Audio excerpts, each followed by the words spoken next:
আপনি কি ভাবছেন পশ্চিমবঙ্গে বন্দুকের লাইসেন্স পাওয়া খুব সহজ, বা আপনি নিজের নিরাপত্তার জন্য একটা বন্দুক রাখতে চান?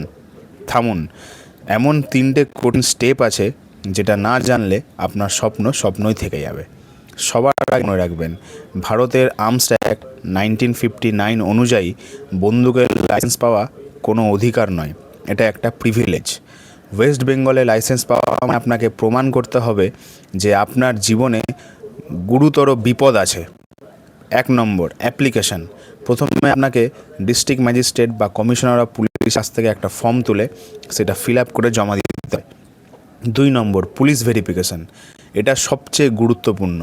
লোকাল পুলিশ স্টেশন থেকে পুলিশরা আপনার বাড়ি আসবেন, আপনার ক্যারেক্টার, ক্রিমিনাল রেকর্ড আর কেন আপনার লাইসেন্সটা দরকার ভালো করে চেক করবে। 3 নম্বর, ইন্টারভিউ ট্রেনিং। ডিএম বা স্পেশালাইজড অফিসার আপনার ইন্টারভিউ নেবেন। আপনাকে প্রমাণ করতে হবে যে আপনি মেন্টালি স্টেবল আর বন্দুক হ্যান্ডেল করার মতো আপনার ক্ষমতা আছে।